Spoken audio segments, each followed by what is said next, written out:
camps, the launch pads. So you can very well see with precision guided munitions, with very precise kind of warheads which would not damage the civilians or take lives of the civilians.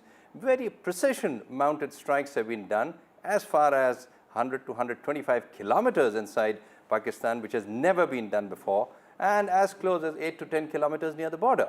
So with this kind of precision strikes, and you could very well see, and you did talk about the two wonderful ladies who gave the press briefing in the morning from the Army and the Air Force, with graphics and with incontrovertible evidence being shown that these precision strikes against specific buildings and structures were done where there was no population, yes, no civilian population living nearby or villages. With these kind of video graphic evidence, I think it will be very little for Pakistan to refute or to contradict India's claims in this direction. Yes. So now let me bring in Lt General Shanker Prasad. Lt General, as someone who was in the front line in 1971, how do you look at the events of the last few hours? Well, the last time we went to war in 1971 was a conventional war. Started with the eastern sector. The task was to liberate East Pakistan and make Bangladesh. A completely different kind of task. And the Pakistanis wanted to convert it into a war, and on 3rd of December they attacked India with their Air Force, and the Western Front opened up. And then again the full-scale war started in the Western Front. So that was a regular military operations on both fronts, and the Pakistan Army fought on both fronts and lost on both fronts. But today the situation is entirely different. Today the situation is such that we have a very, very specific task to perform. We are not fighting a war, and the Prime Minister needs to be quoted over and over again to say this is not an era of war. So obviously he is not foreseeing a full-scale military operation or a war. At the same time, he has given a very clear-cut task to the military, not only to the military, but to the entire national machinery, which includes all departments in the Government of India. And that task is destroy terrorists and their backers. Now, important thing is the word backers, which means that you first destroy the frontline terrorists who sit on the line of control and cross into India and create terror incidents here, and also then their leaders who sit in Bahawalpur and Mudirke to be also neutralized, and also the backers who essentially he relates to the ISI and the military chief, the present army chief of the Pakistan Army, who is making such statements as he did on the 16th or 15th of last month. So the task is very clear, and therefore response also has to be specific, target oriented. So we are not wanting to escalate into a national war. We are only targeting specific targets of terrorists and specific target of those people who perpetrate over the mastermind, the architects behind this terrorism. Some bit of target has been, some bit of operations have been completed. What the Prime Minister laid out to the country, the initial frontline terrorists have been fairly neutralized. The Bahawalpur camp and the camp in Munirke has also been reasonably neutralized, but leaders are still missing from the list of neutralization. So also the ISI and the army chief. The important thing is we have reacted in the past to these terrorist incidents, and like Balakot, like Uri, and like many others. But that has not finally hit the military of the Pakistan Army. Therefore, if we need to really eliminate terrorism, which is the objective of the Prime Minister's task to the nation, then we need to see that we also do some military action, some kind of damage to the army of the Pakistan Army. Now that may involve escalation, which we don't want to do. Therefore, we have to do targeted killing within these institutions as well. And there are ways and means to do targeted killing in the modern times. The times have changed since Balakot. Technology has improved considerably. The world relationships have changed considerably. We have strategic partnership with very advanced countries in the world who are ready to share intelligence with us. Therefore, all these operations which are target oriented have to be based on strong, actionable intelligence. That's right. Which is why it took us 15 days to do this. So we have done some bit, some more is to be done, and we will do it. We will have to have some time available for it. It cannot be done tomorrow, day after, the day after. The targets that still need to be neutralized need tremendous amount of information. That's right. Now, as far as the conventional war is concerned, let me put it very clearly that conventional war is something that Pakistan Army never trained for, and when their President Ziaul Haq said that we will never be able to defeat India in a conventional war, he is the one who coined the word, we will bleed them by 1,000 cuts, which is why the terrorism started about 35 years ago. And therefore, all the effort of the military of Pakistan is focused towards promoting terrorism and making India bleed by 1,000 cuts, which to a great extent has been successful. Therefore, we must understand that first step has been done today. The second step needs to be done. It may take time to do it, but the important thing to watch and see is that is Pakistan Army going to retaliate, which is what is the question, biggest question in everybody's mind, including yours and mine. So the question is, what is Pakistan's reaction? Okay. Some information is coming from Pakistan to say, well, I don't think we'll react.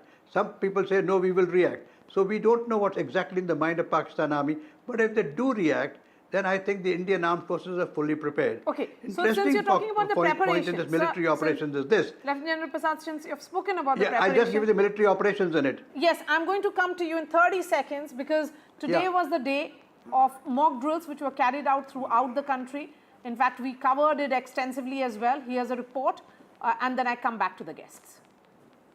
The Ministry of Home Affairs briefed the state governments to conduct mock drills to check the preparedness of citizens and the civil defense. Here in Bengaluru, right outside the Fire and Emergency Services headquarters, you're looking at the teams conducting a mock drill of a rescue operation, going in an inflated boat to a small island, rescuing an injured person, and by the banks you're looking at multiple civil defense personnel using a stretcher to get this injured person from the boat towards an ambulance as soon as possible. This is once again, mind you viewers, a mock drill, especially in the light of the recent attacks that India have carried out on terror bases in Pakistan and Pakistan-occupied Kashmir. Such drills, of course, become very important. Over the course of the next 7 days or more, there will be multiple mock drills that will try and prepare the police, the civil defense, the fire personnel and any security personnel to really be prepared for any sort of eventuality. Air raid sirens, of course, are going to be blaring in different parts of Bengaluru, Karwar, Raichur, Mysuru and Mandya over the next few days. There's also going to be other forms of rescue operations in different places. Now here you can also see, of course, another boat that is also making its way here. That's once again emulating another rescue from a nearby island. They too will, of course, come in here towards the banks where another team of the civil defense personnel with a stretcher will try and emulate another rescue operation. So this is an extensive mock drill that's being carried out. More importantly, we should note that, like I said, it's not just this particular form of rescue, but other forms of rescue as well, which will be simulated over the next few days to ensure preparedness of the police, preparedness of the civil defense, and more importantly of the citizens alike to respond to any sort of emergency situation that could come by, especially considering the fact that now it is a very active and volatile situation with Pakistan after India, of course, carried out those precision strikes in different parts of, Pakistan-occupied Kashmir and Pakistan in itself. With video journalist Govind, this is Deepak Bopana for NDTV. It is being seen as a defining moment in India's modern security doctrine. It was swift, it was surgical and unapologetically assertive. Lieutenant General Prasad, I'll give you the last word and the last word tonight.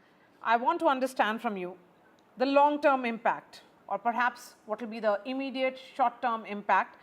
Will this be a deterrent, Operation Sindoor a deterrent, or will it actually lead to future confrontations is the big question. In terms of India's preparations, how battle ready are we? Well, I think certainly we are better battle ready than what Pakistan military is. But there's one important thing that I want to bring to your notice. I'm talking about conventional response from Pakistan military towards India, whether it's Army, Navy or the Air Force are going to attack us or respond to whatever we have done in last night. Please understand that today, after 15 days of preparation, Indian armed forces and the Indian government knows exactly where the Pakistan army is mobilized. We have got such a fantastic availability of information through satellite imagery that every single formation of Pakistan, we know exactly where it's located today. So in these 15 days, we have gained that information. Today, we have full information of enemy deployment. Now, should they want to do anything, we are prepared for it. They'll be foolish enough to try and do a conventional operation either on the land or in the air, for which they will suffer more casualties. So the answer to your question, and many people are asking, will there be a response? Well, I cannot say yes or no. But if there is a response, they will get a very befitting answer to it. And that may result into an escalation, which we don't want. Our government is very clear. This is not an era of war. We don't want to have a full-scale war with Pakistan. We want to continue with our economic, we continue with our water treaties, we want to continue with the financial actions task force, etc. And also limited, targeted attack against militants. If this is our philosophy, then it will be foolish for Pakistan to try and do a conventional response to us. I don't think they'll be foolish enough to do it, because they know if this happens, the response from India will be very severe. So the best answer is they should try and see that how terrorism can be stopped. The answer is they won't do it, and we have to do it. Maybe today, tomorrow, day after tomorrow, 10 days, 15 days hence. Nobody can say. But the important thing is, please let's not forget, it's a targeted action against militants in Pakistan and not an escalation to a regular war. Yes. So non-escalatory is what the government says. That's what armed forces have said. Pankaj Singh, in terms of preparations, we are seeing, civil defense being made ready. There has been sirens and blackouts to prepare Indians and the civilian population as well. India is carrying out what will be seen as diplomatic messaging, which has been combined to create a multi-dimensional operation with regional and international consequences as well. How do you look at the overall messaging which has come in from Government of India today? The Ministry of Home Affairs on the 5th of May was very clear that we must carry out these civil defense exercises, which have not been carried on for a long time on such a huge scale. 244 districts of the country are to undergo this kind of exercise. For the schools, they are carrying out the exercise in the mornings, which will let the children know who to respond to, what to do, when to do, and where to go in times of a crisis or any kind of exigency happening. The situation currently is very, very volatile, very vulnerable, very explosive. So it's absolutely essential that school children get to know, because they are the ones who are very, very vulnerable and the future of our country also.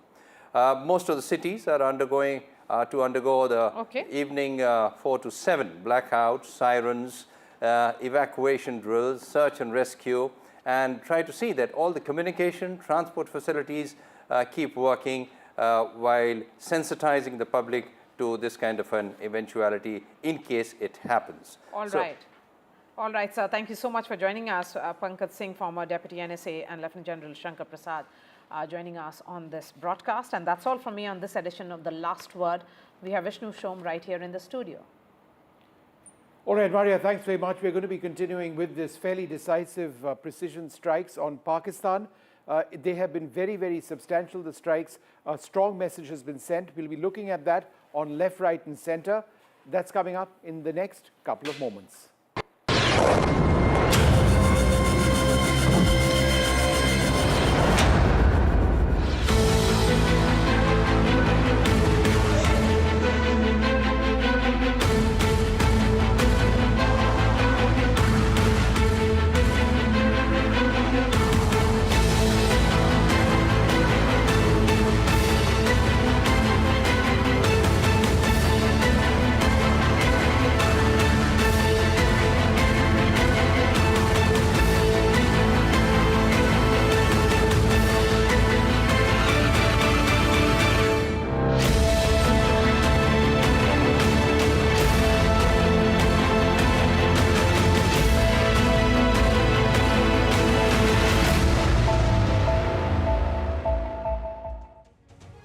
Good evening. Welcome to Left, Right and Centre. I'm Vishnu Shom. India has launched precision missile strikes dubbed Operation Sindoor, targeting 9 terrorist camps in Pakistan.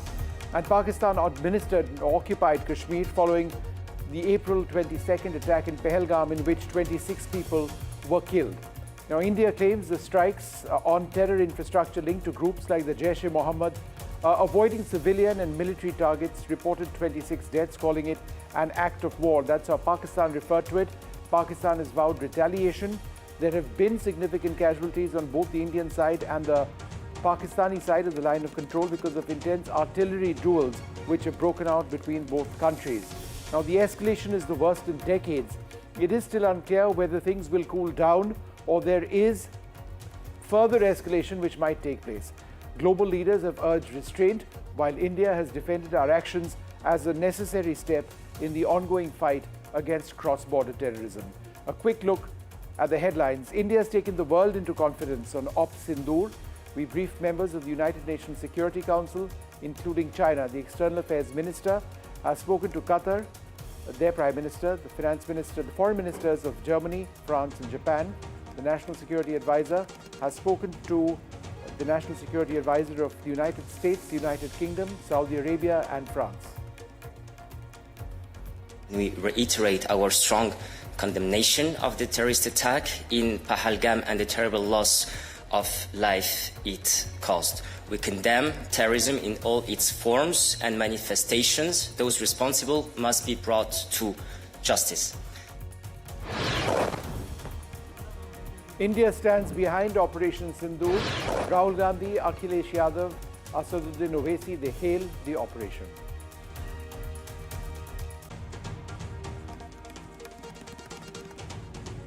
Working committee में हमारा discussion हुआ पूरा समर्थन full support to our forces Key airports are shut after Operation Sindoor. Nearly 20 airports shut in border states, close to 200 flights cancelled.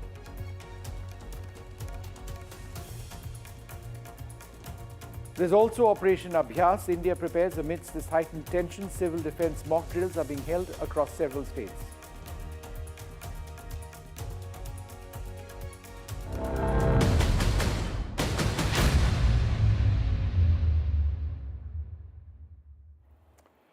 All right, well, in case you're just tuning in and aren't entirely aware of what's taken place in the early hours of the morning, shortly after 1 a.m. is when India struck terror targets in Pakistan in the deepest strikes that India has ever carried out on targets in Pakistan since the 1971 war. 9 targets or broad areas were struck. Some of these had multiple points on them. India struck using cruise missiles. India struck using drones and a lot of other technology. This is where it all took place. Now, the areas on the north, some of them are along the line of control on the Pakistani side of the LOC. These are all the specific names of camps over there. So there are more than 20 specific camps over here. And this is in red, the line of control that you see. The line of control stretches down south. It becomes the international boundary. But further south, there is Muridke in Pakistan. And even further south is Bahawalpur. Now, in terms of the strikes themselves, let's focus on Bahawalpur first. Bahawalpur is more than 100 kilometers west of the Punjab border. The fact that India chose to strike this far into Pakistani Punjab meant to send a strong signal. It's also the Jaish-e-Mohammed headquarters, which has been destroyed. Muridke, further up near Lahore, is another terror training center of the Lashkar-e-Toiba. Again, that has been destroyed. Several of the other areas have seen significant incursions of between 25 to 30 kilometers. So all along the line of control over here, incursions, by which I mean airstrikes of 25 to 30 kilometers across the line of control has taken place. And again, in this entire area, we have seen very intense artillery shelling, which has taken place shortly after the Indian strikes. There have been casualties on the Indian side. Some reports suggest upwards of 10 people, and our defense sources saying that India's counter-action has resulted in significant casualties on the Pakistani side as well. So that's where it's all taken place. This entire border and the line of control remains fairly tense. But let's play out some video now of the strikes going in, the Indian strikes going in. Let's move to some of the videos which we've been going. Let's move to the next video, and this is Bhimber, and that was a small bomblet dropped from a drone, and that's what it strikes. This is Sindhu Kotli. This particular target you can see on your screen over there. That is an explosion taking place over there. This is Kotli Gulpur, and this is a warhead, a drone coming in, a suicide drone coming in. You can see it, the animation on this side, and that's the actual drone about to hit its target. The cameras go off because it has hit its target right over there. In Sawai Nalla, this is fairly clear footage that you should see over here of a significant explosion which takes place. Now, the fact that India is putting out this footage is very, very important, because in the past we didn't really have footage which was present during the surgical strikes or Balakot. So there is a message which needs to be sent. This is not drone footage per se, but this is footage of some of the strikes, the hits which have taken place in Murid Ke. This is Sarjal, and again over here you can see the explosion which took place.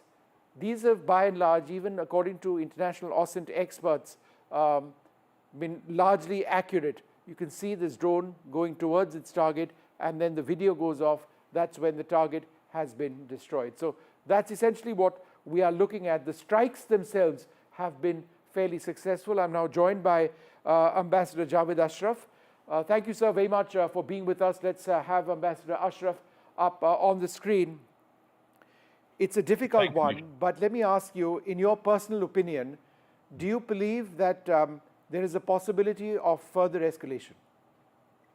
Well, I think there would be a symbolic response from Pakistan, maybe a couple of hits. As you've just seen, they have escalated the firing across the LOC, which has resulted in civilian casualties.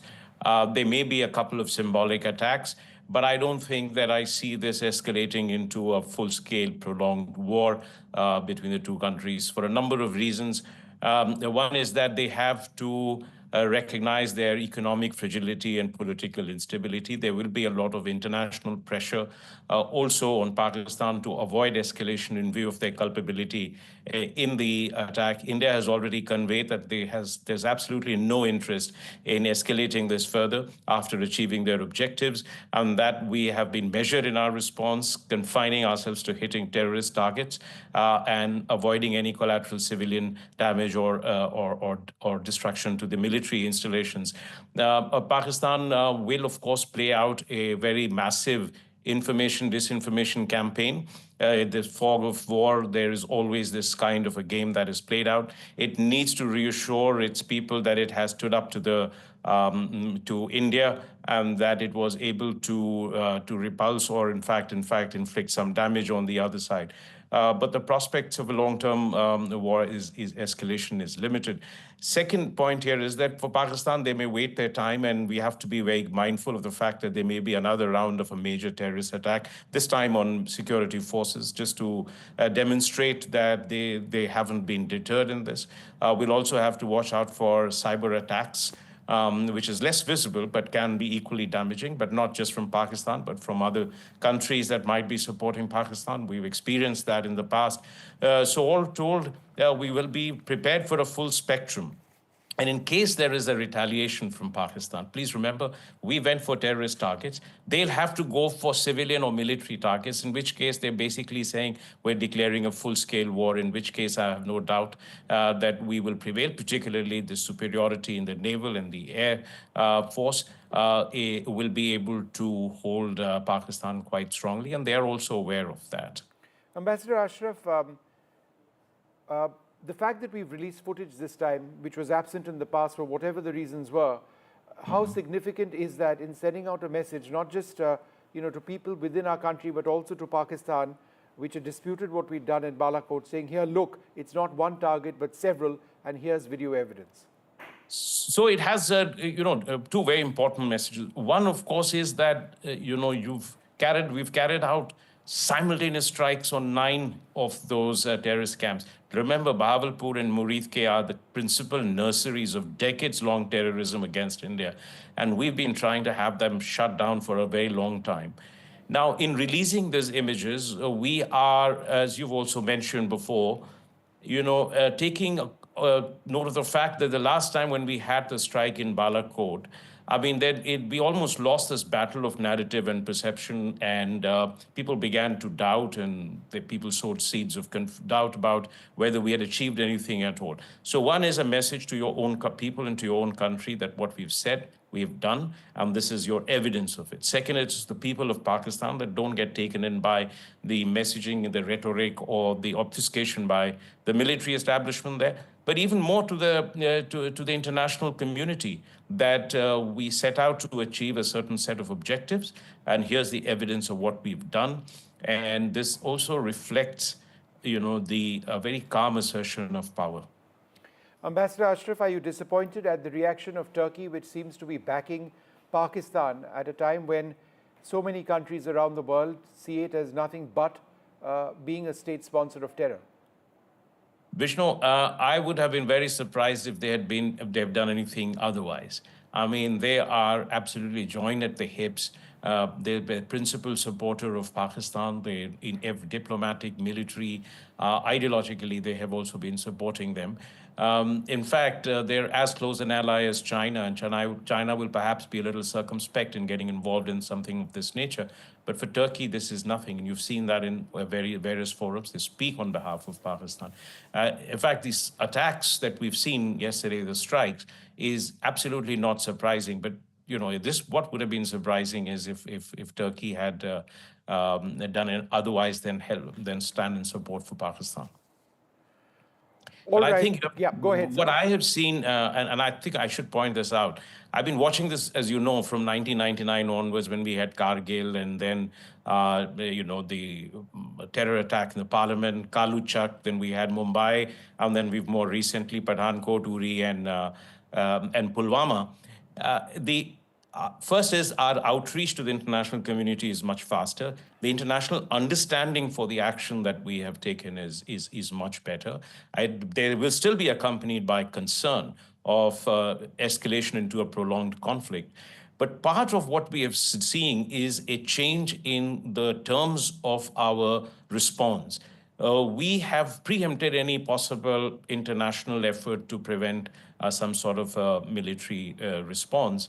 And that also helps in creating a sense of acceptance and understanding for the kind of response that we have actually meted out.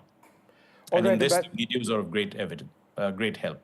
Ambassador Ashraf, great speaking to you. Thanks very much for being with us. Thank you. I'm joined now by Lt General DS Hooda, the former Northern Army commander, one of the finest military minds I've engaged with every now and again.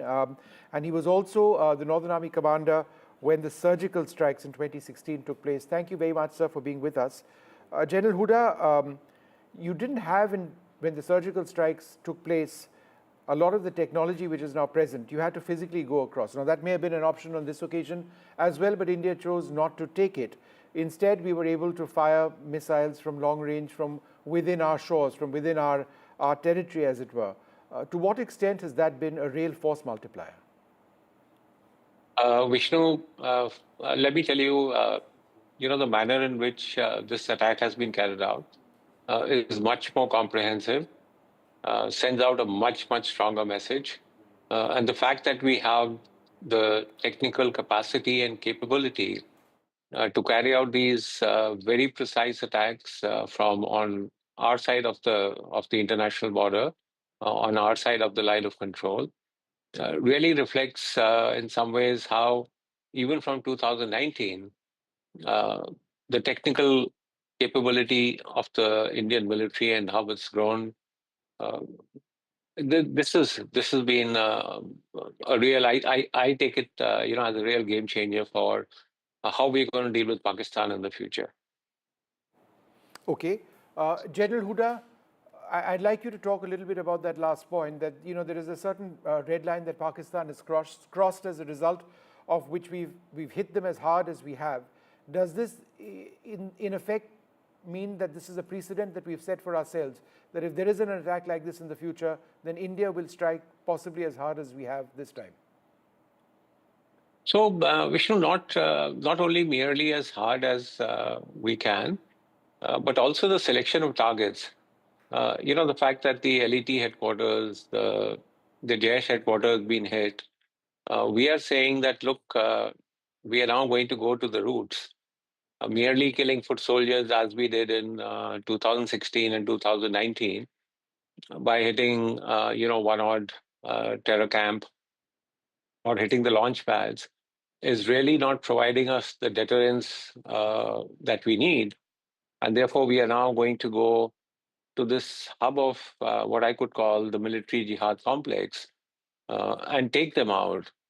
So the messaging, Vishnu, is, apart from the fact that you hit 9 targets, the messaging, I think, has been very strong this time.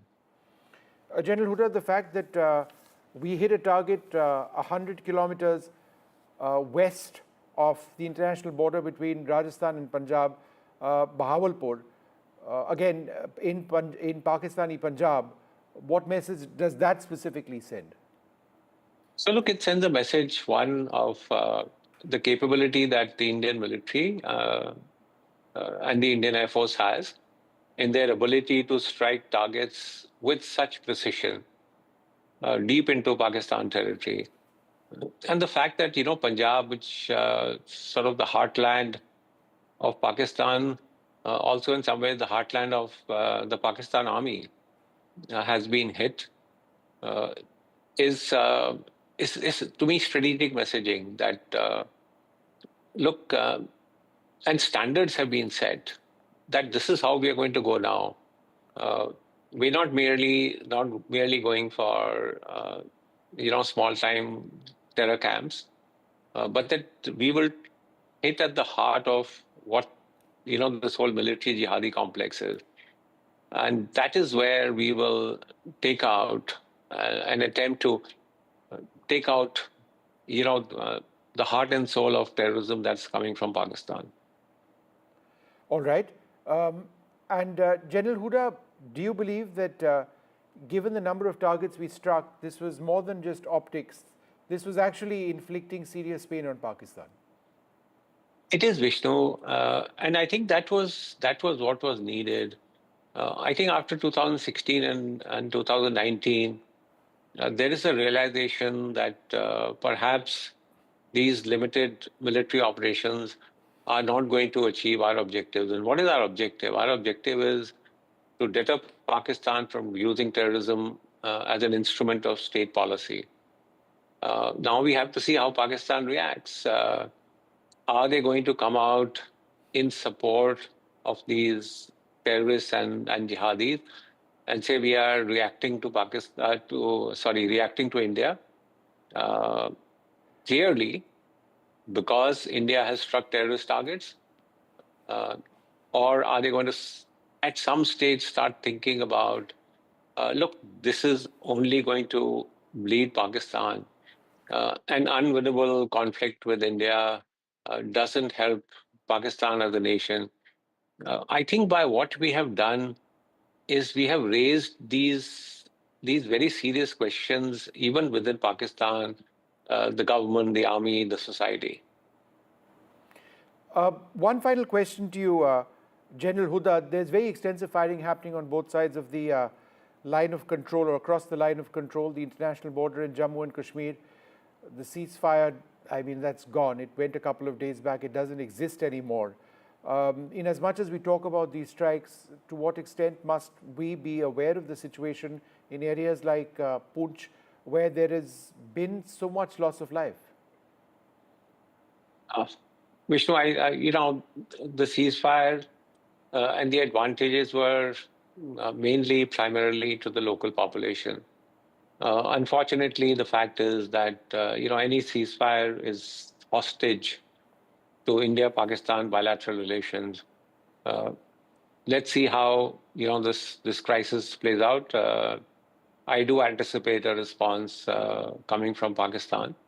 My own sense is it will be limited. And if this crisis sort of blows over, then hopefully we can come to some kind of understanding again. It's not going to be easy. It's not going to be early. On the ceasefire, which can, bring relief to the local population. All right, General Hooda, thank you very much, sir, for speaking to us, sharing your thoughts. We're joined by General Ata Hasnain, former General Officer commanding of 15 Corps and 21 Corps, and very much an expert on Kashmir. In your entire career, General, how many years did you serve in Kashmir? I can't even count, but I think at the better part of about 8 tenures. And each tenure would be what, about 2 to 3 years? About almost 2 years, mostly 2 years or a little more. So upwards of 16 years in Kashmir itself, and fighting in many of those years with, against terrorists. So my question to you is this: the targets that we've hit, which we've seen, the strikes on many of these areas, in terms of the nursery of terrorism that exists in Pakistan, how significant are the hits that we've carried out early today? Well, Vishnu, first of all, thank you very much for calling me for your program, inviting me here.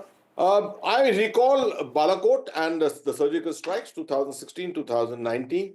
I mean, they seem to be baby operations compared to this particular operation.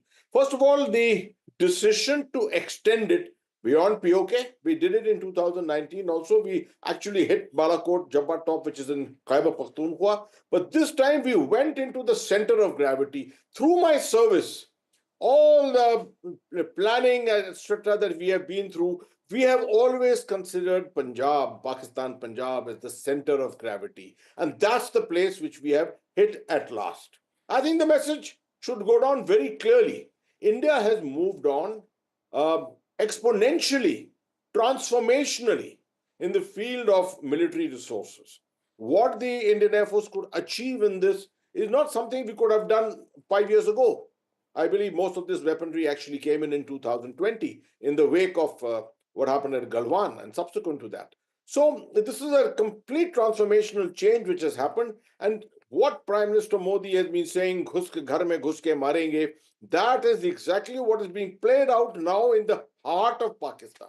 Now, the one aspect, Vishnu, which I think is not being spoken about is the fact that we have hit 3 major areas: Bahawalpur, Muridke, Sialkot. All 3 have got huge terrorist facilities there, but they have also got very major conventional army camps in these areas. There's a whole corps headquarters in Muridke. There is an entire corps headquarters at Lahore, which is 40 kilometers away from Muridke itself.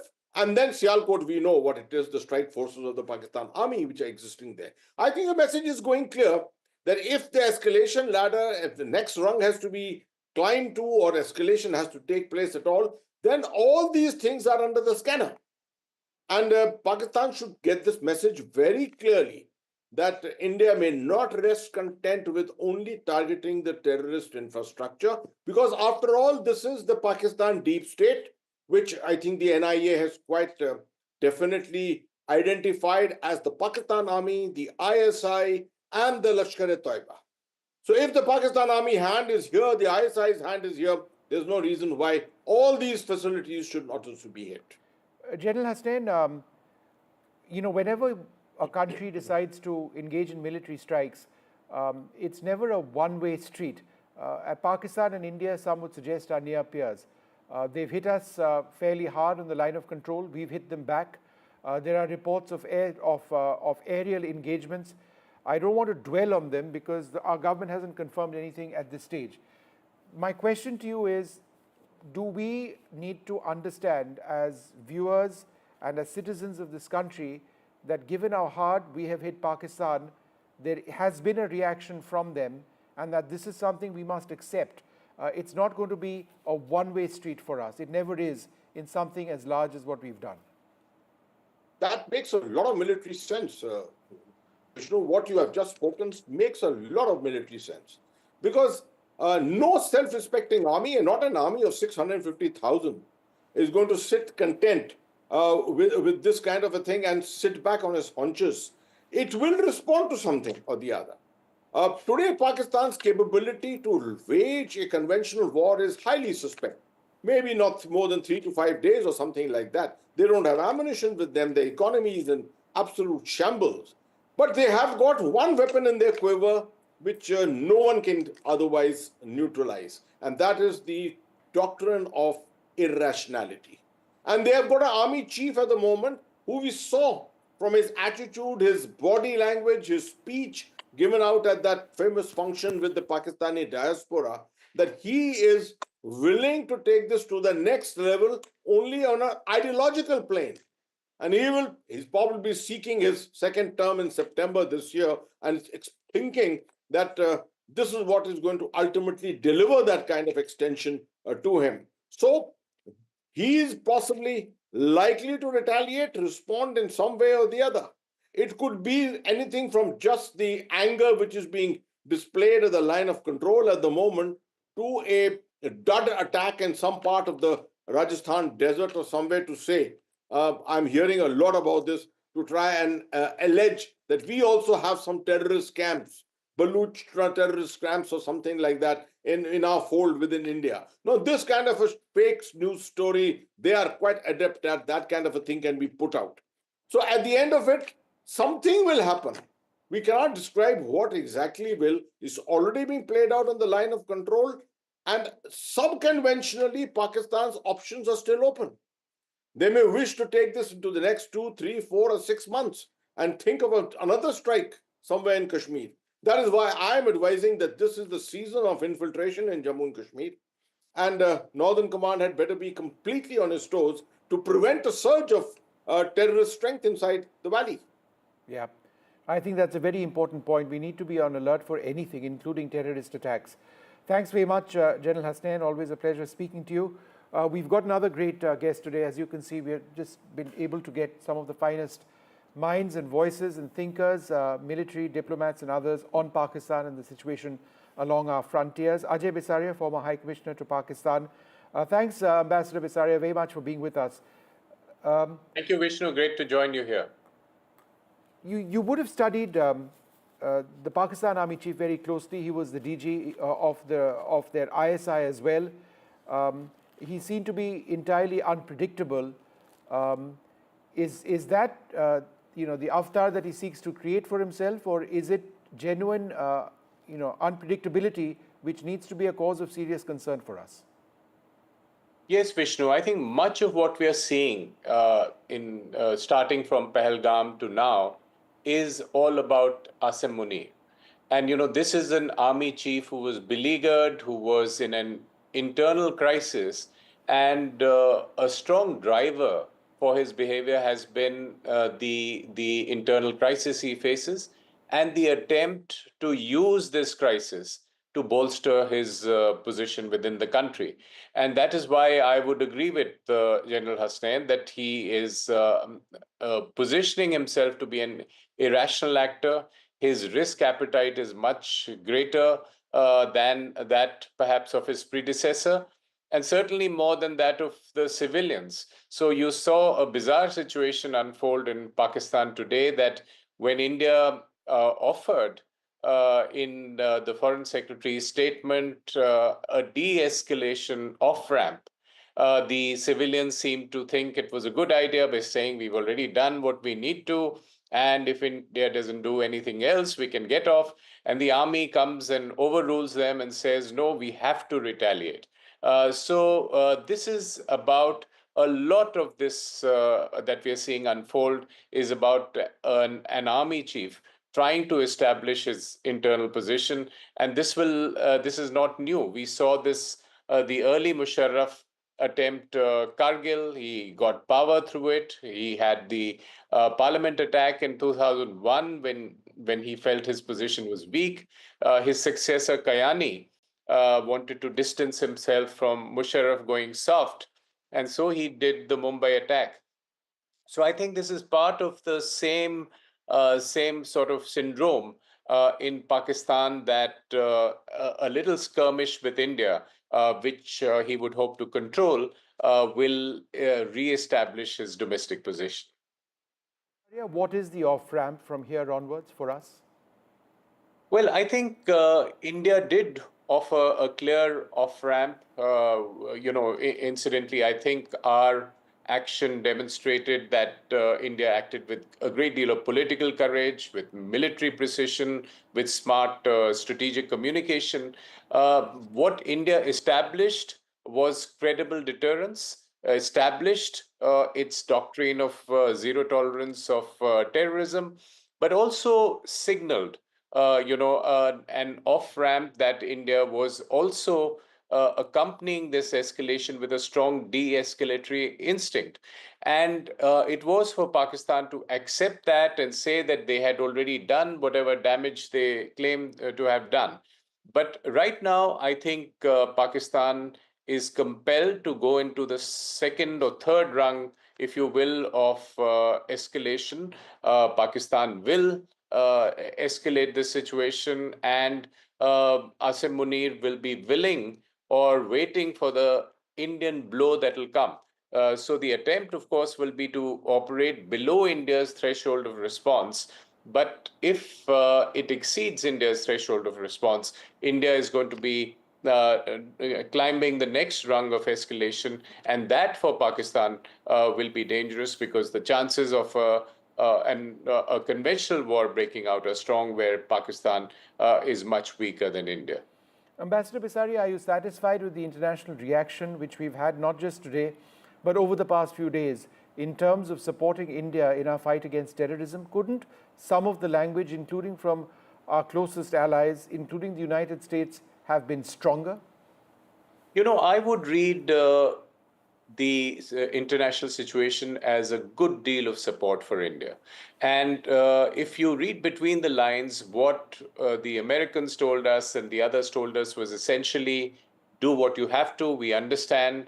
We support your campaign against terrorism, but please contain it. Don't let it escalate beyond a point. And really speaking, you won't expect any other kind of advice. Nowhere is anyone condemning Indian action or questioning Indian action. It is supporting Indian action or against the terrorists in the first instance, but saying after that it is a dangerous situation and ought to be de-escalated. So I would read this as broad support. I would argue that in the trajectory of this century, the support has gone stronger as countries have recognized India's legitimate right to react to terrorism, and also realize the kind of challenge India faces from Pakistan. So I would say that there is a broad recognition of India's right.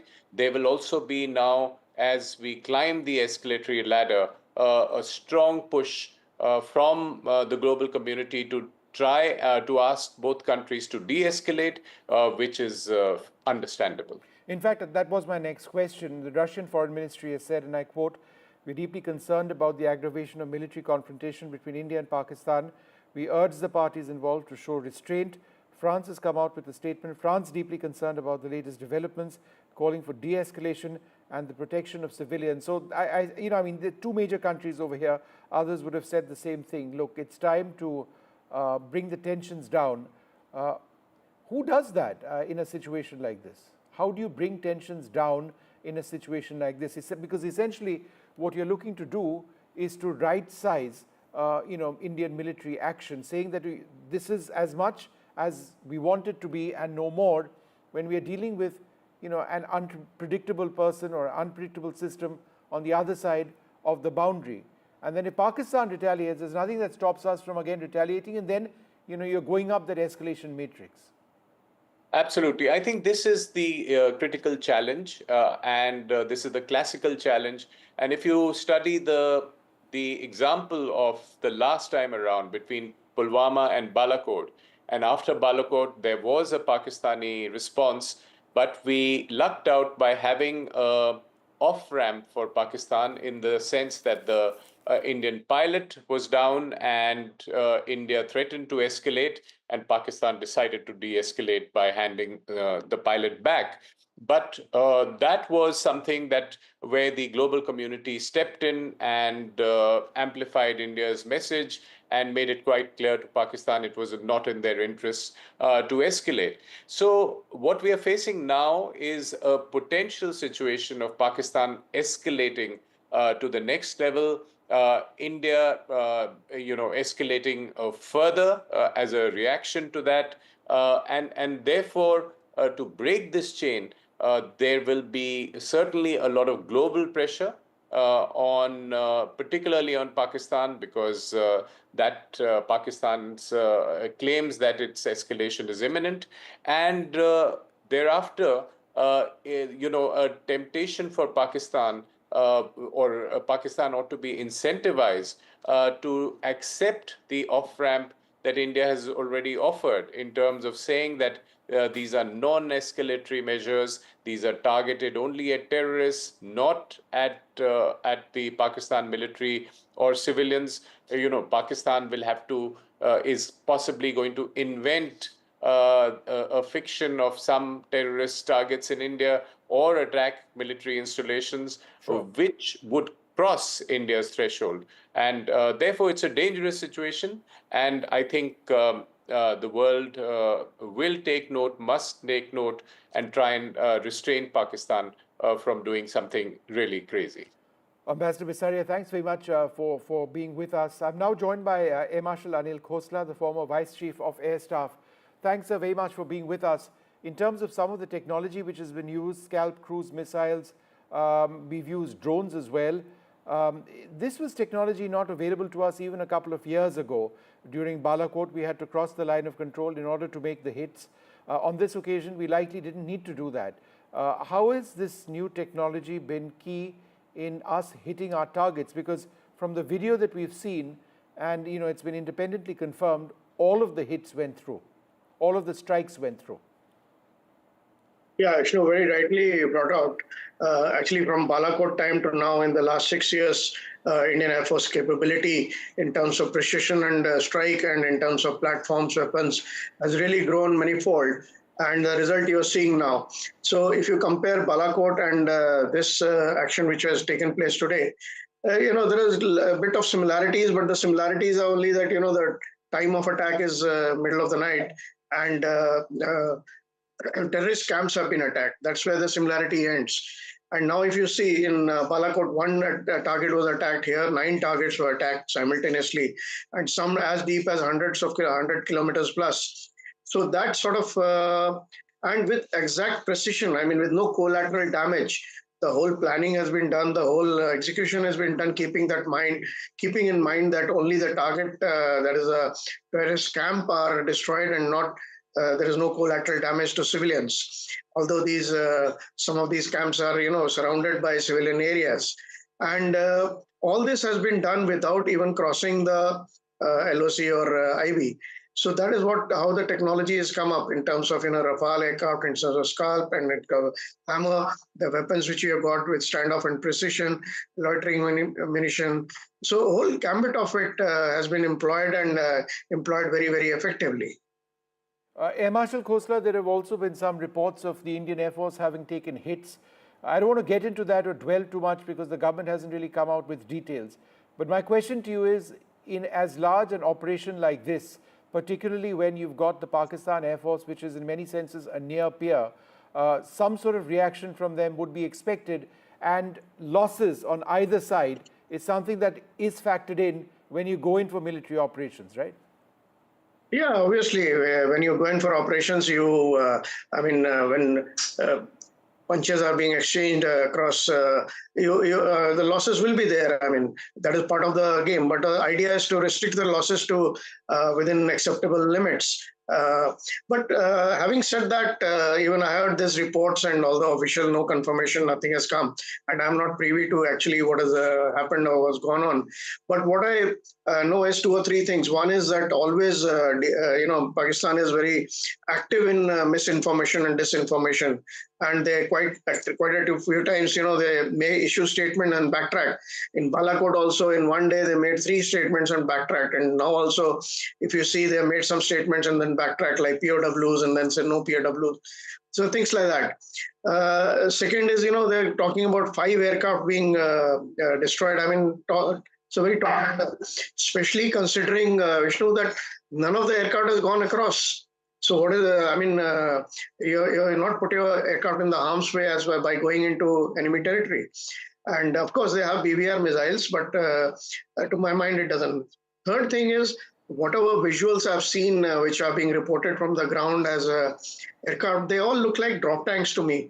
And drop tanks, dropping drop tanks are a very common thing in a air combat. When you're going into a combat, you drop the drop tank so that the aircraft is agile. It's a very common thing. So keeping these things in mind, I feel that it is a case of mis or disinformation. But the truth will come out in a few days as the fog of war lifts. Air Marshal Kosla, the Air Force would be particularly alert tonight and perhaps the next few nights, because the possibility of escalation is intense, and chances are, if there is an escalation, it could be strikes by Pakistan, whether it's missiles or airstrikes or both. So could you, as a former vice chief, tell us, the sense of tension, the sense of alert, the deployment of assets, squadrons ready, aircraft armed? What would be the broad situation scenario in our air bases? Yeah, anytime when things heat up, first thing is the air defense alert, which takes place, as soon as the trigger event or whatever event happens. And that would have happened 15 days back, because knowing that the things are heating up. So AD alert is on. And once you have decided and you planned this, that once you hit, after that it's a full alert. The whole, all the three services are on alert, the AD is alert, the aircraft are ready, the forces are ready. I'm not only the Air Force, Army, Navy, everyone is ready. And not only that, even all the other agencies are told, like you take the case of all the airports have been closed in the northern area. So civil aviation is affected. It's a whole of country effort. So once the event happens, thereafter the message goes quickly and the system is in place to inform everyone, okay, now we have to be in alert mode. And this time, Vishnu, notice, there is a very subtle difference between Balakot and this time. Balakot, we achieved tactical surprise by, keeping everything secret and keeping everything normal, means every activity. But in this case, if you see, we have gone in with the, without any secrecy, to the extent Prime Minister, it's being announced that civil defense will be activated on 7th. That's a sort of an indication, yeah, we're coming in. So that sort of confidence that has come on because of the earlier question which you asked, the technology which has come in. There is no need to cross the border, and from this side itself, we can engage the targets and engage in a very precise way. So that is the basic difference between the earlier and now. Of course, the whole country is ready in case the escalation is there. On Pakistan side, so be it, because our patience has run out and they have crossed a big red line by attacking civilians, unarmed civilians, in front of their wives and children, that too men, on religious grounds. Yeah, absolutely horrific. Air Marshal, thank you very much for sharing your thoughts. It's been a huge day for the Indian Air Force. We'll take a short break at this stage, come back with more intelligent conversation with real experts who know the India-Pakistan situation inside out. Do stay tuned, there's more coming up.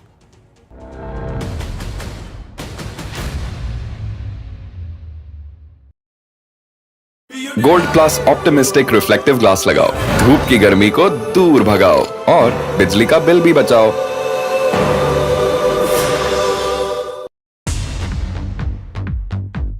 More news that matters. Big exclusive.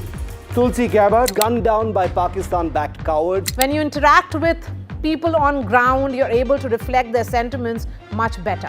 More debates that shake the system. More exclusives you won't find anywhere else. Not just another prime time. It's a prime time that's unmissable. I've been reporting on all issues big and small from Andhra Pradesh, Telangana, rest of South India, bringing you all the action, all that you need to know, all that you want to know. The energy of Maximum City is infectious. I'm bringing that energy in our news coverage from financial capital Mumbai. Covering from the southernmost part of India over the last 23 years. I bring in-depth and 360-degree coverage from the Dravidian heartland. The land of Mishti, also known for its bitter politics. I have seen much water flow under the Howrah Bridge, covering Bengal in all its vivid colors. India's IT capital is always bustling, a city full of startups, stories and surprises. And I keep you ahead on all the Bengaluru buzz.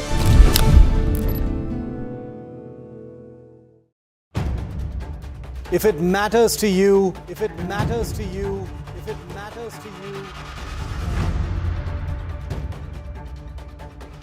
it matters to India. It matters.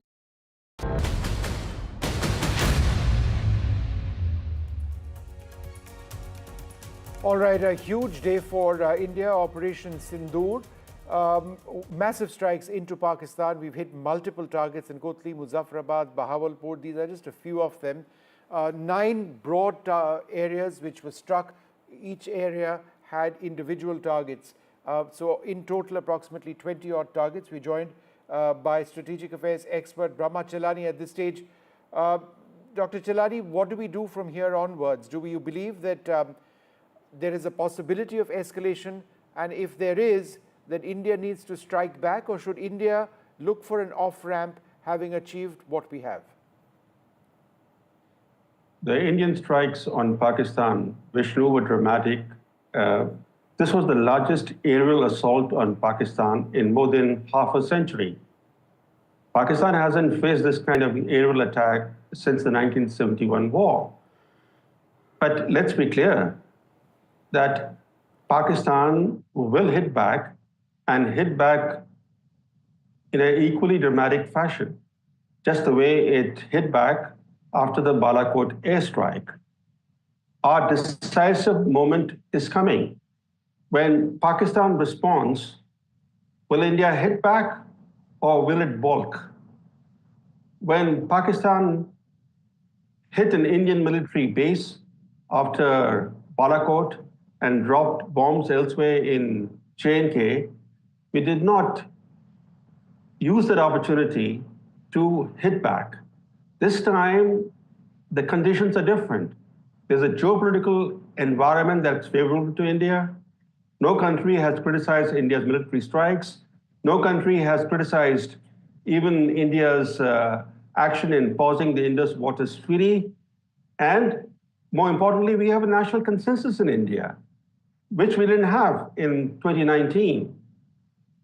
And let's be clear on one other thing, that hitting 9 terror camps is not going to end Pakistan's cross-border terrorism.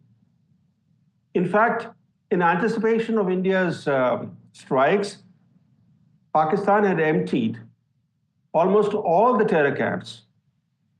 And of course, the terrorists are expendable to the military generals of Pakistan. They're cannon fodder. We have not inflicted costs on the terror masters, the puppeteers. We have decided to hit the puppets. And therefore, when Pakistan retaliates, let's be clear, they will not be hitting terror camps in India because there are no terror camps in India.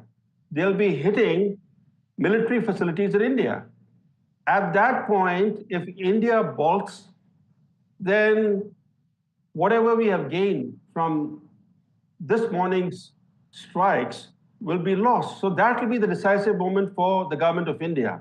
Will it impose costs on Pakistan, on the terror masters? If Pakistan strikes Indian military facilities, it provides an opportunity for India to pay back in the same coin by hitting the Pakistan military establishment. I'm joined also by Ambassador Leela Punappa, former Deputy National Security Advisor to the government. Thank you, ma'am, very much for being with us. Do you see an off-ramp to this, or do you believe that this could escalate and the tension could continue indefinitely? Ambassador, you're on mute. Can you unmute yourself?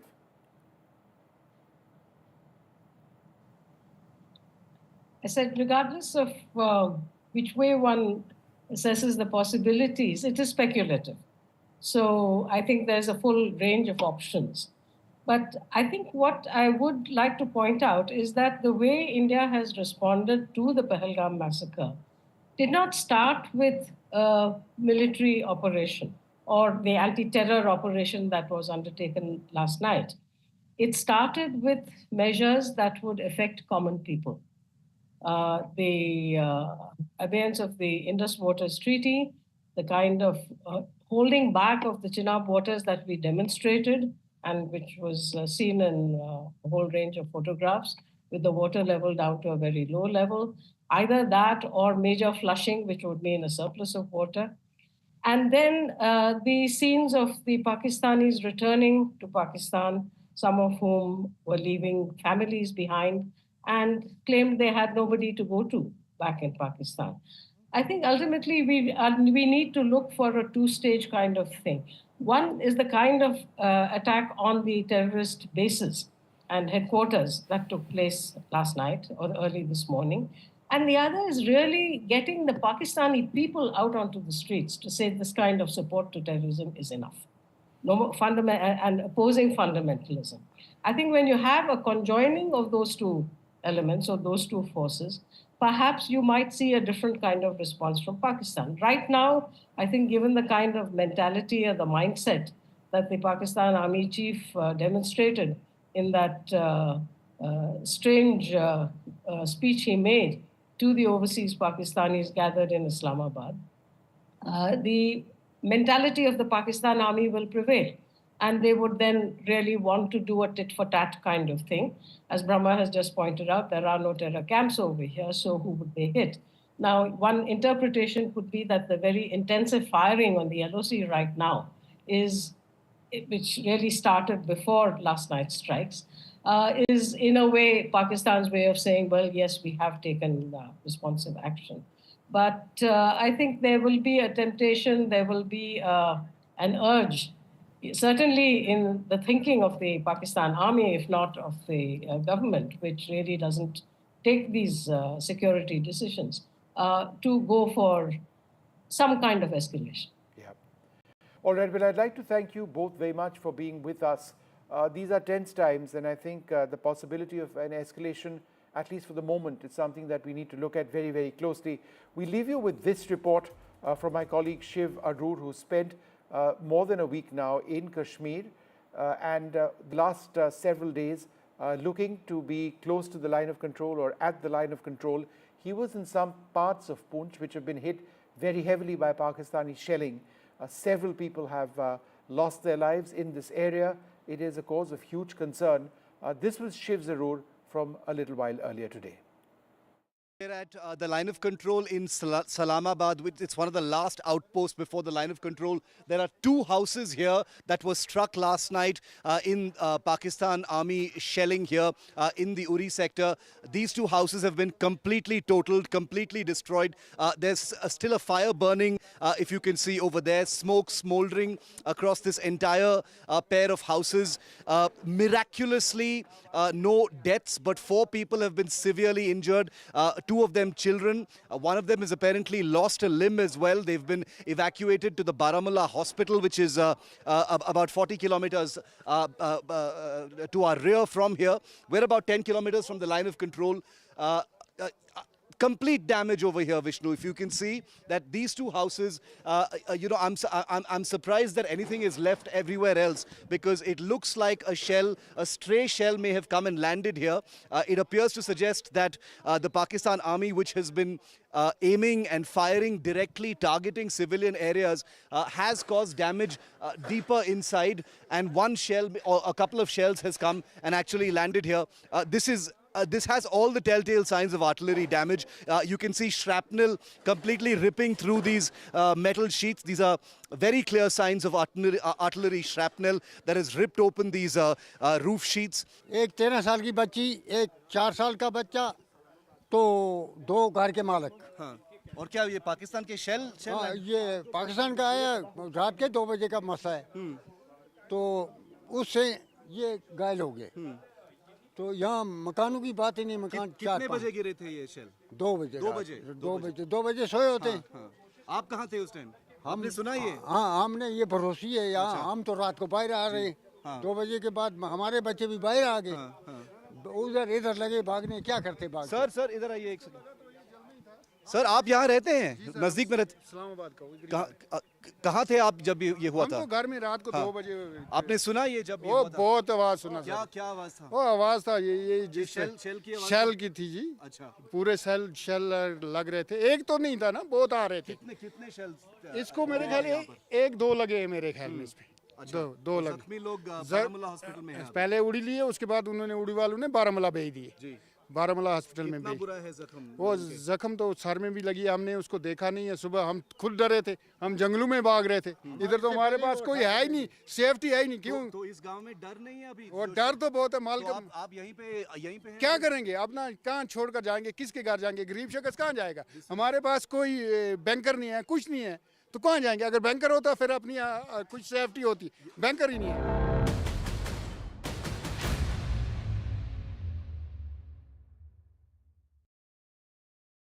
In today's interconnected world, India's voice is more crucial than ever.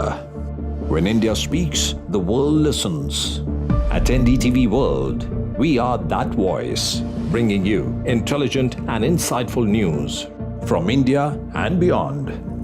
From geopolitics and diplomacy to economic shifts, migrations, tech disruptions, and the stories of our diaspora.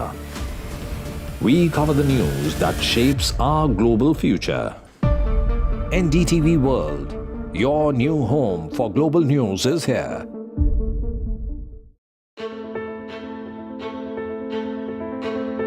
News is not just headlines, it is what impacts you.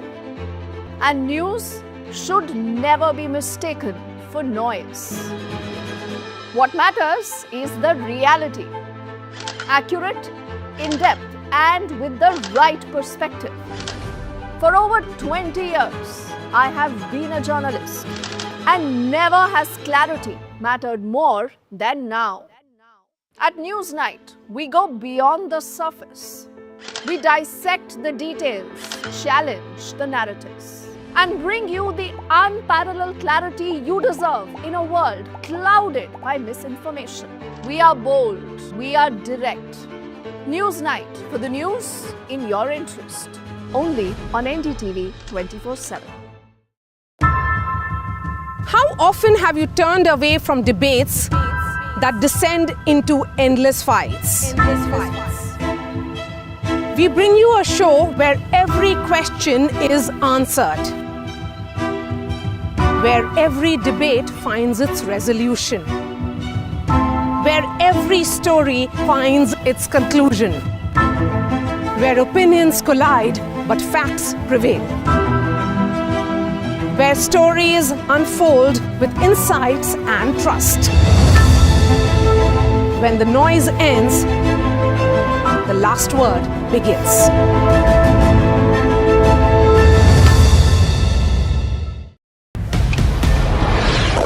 This is Operation Sindoor. It is India's big retaliation for the Pahalgam terror attack. The precision with which this attack has been carried out, it's payback time.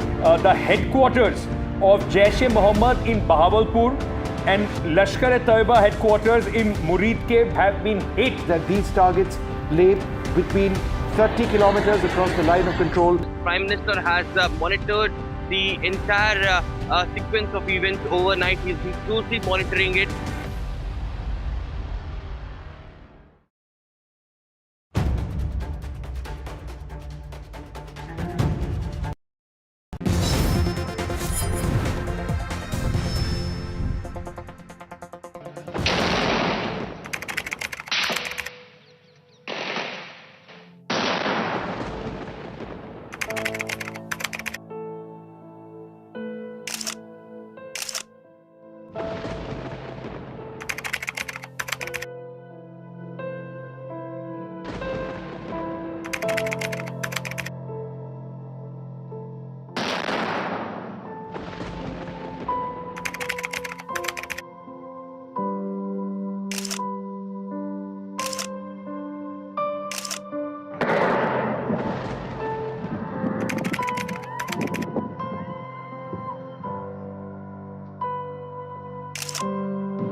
Ladies and gentlemen, a very good evening. We hope we can say a good evening to all of you today because decades of terror, you have seen one crushing retaliation. I'm Deepthi Sachdeva and you're watching Newsnight. Remember Operation Sindoor, that is India's boldest strike so far, right deep inside Pakistan. The heartland of Pakistan hitting the Punjab province for the very first time since the year 1971. What happened is that in just 25 minutes, ladies and gentlemen, India has obliterated 9 terror hubs. And if you're wondering who really were these 9 terror hubs connected to, look at all these images, all these 3 figures right now on your screen. Whether it is the Lashkar-e-Toiba, whether it is the Jaish-e-Mohammed or the Hizbul Mujahideen. From Bahawalpur's JEM stronghold to LET's 200-acre Muridke fortress near Lahore, that is also spanning a good 970 kilometers across Pakistan and POK. That is the range of that precision strike by India. And that precision blitz has surpassed what happened in 2016. Remember, post the Uri strikes that we have seen and the 2019 Pulwama strikes. Prime Minister Modi, who's been overseeing the entire operation, did deliver a stark warning. He's spoken about it multiple times right now, and he has made it one, resolve very clear. That is, we are unbreakable. And no terrorist, and read my lips, will escape justice. This is India's new normal, and this is exactly how justice is going to be served. Operation Sindoor, we've seen decades of attack, one revenge. That is our focus on Newsnight. Let's say good evening to our panel of guests before I get you our straight questions like we always do on our show to help you understand what really could be the issues that we should focus on, as you will see a lot of this conversation finally settling down to get you the bigger news points. It's a pleasure to be joined by Major General Yashmore, who's a defense analyst on the broadcast. Achal Kumar Malhotra is a former ambassador, also the former deputy permanent representative of India to the UN. Sir, thank you also for your time.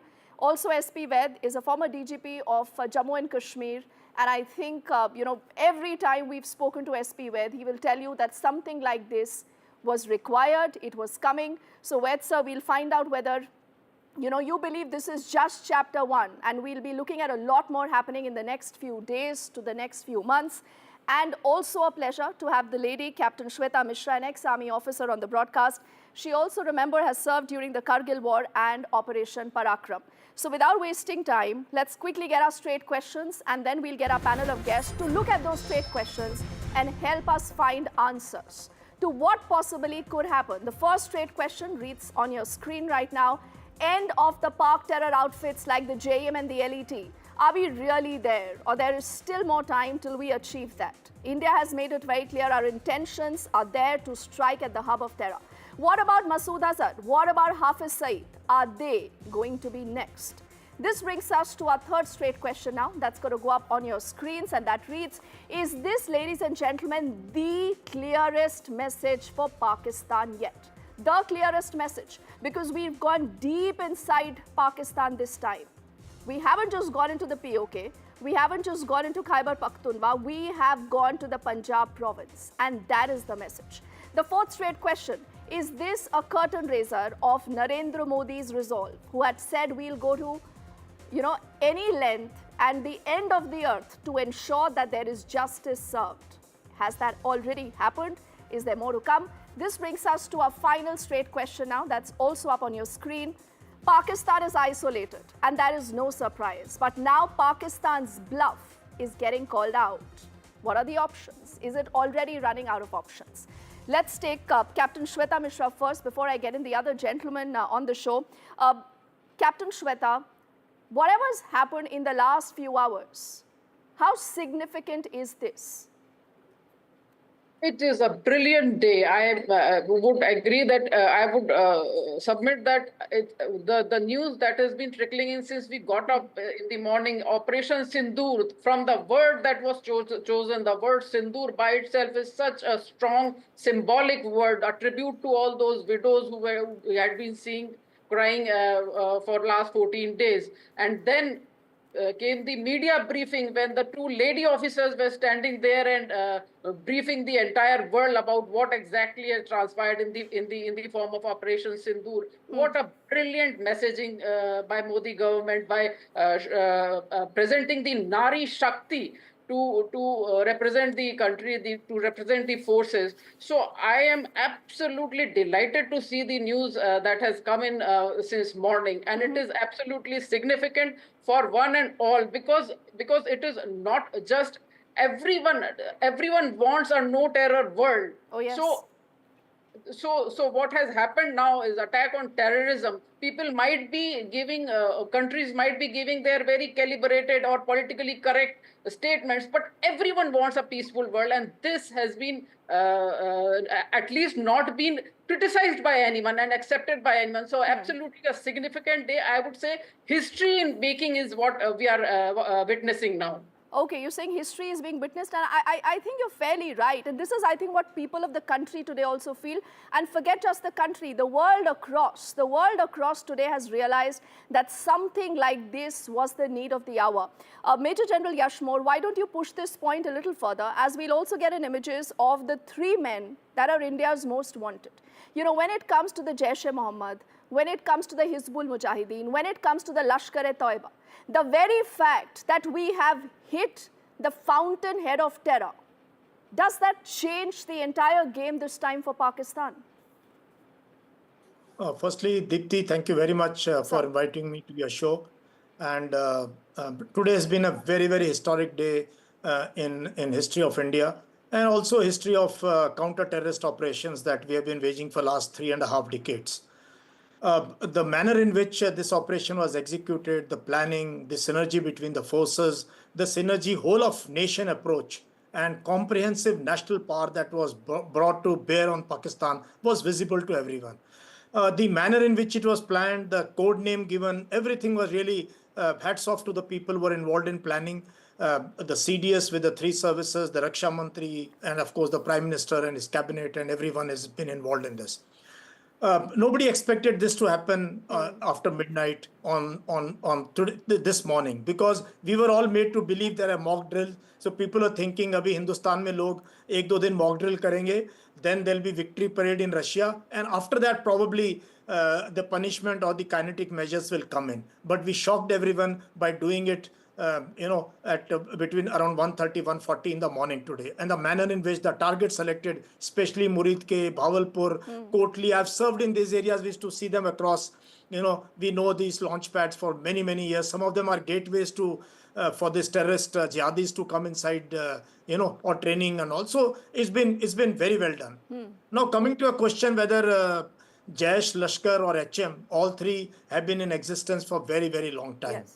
And this does send a signal, but this is just phase one. Phase one of a proactive strategy, what I call hit hard. We have done it, and we will have to continue hitting hard, because this is not going to stop here. This is not going to stop here, and more will come as and when Pakistan reacts. So I'm sure our policy planners have got everything worked out. All the enemy courses of action have been thought of, and we are ready for the second phase in this escalatory ladder. But fantastic work, great work done by our forces, the diplomatic community, and of course the political leadership of the nation. Oh yes, General, I think you make a fantastic point, because a lot of people that we've spoken to here on the course of this entire day will tell you, SP Ved, and I think you would also agree that this is just chapter one.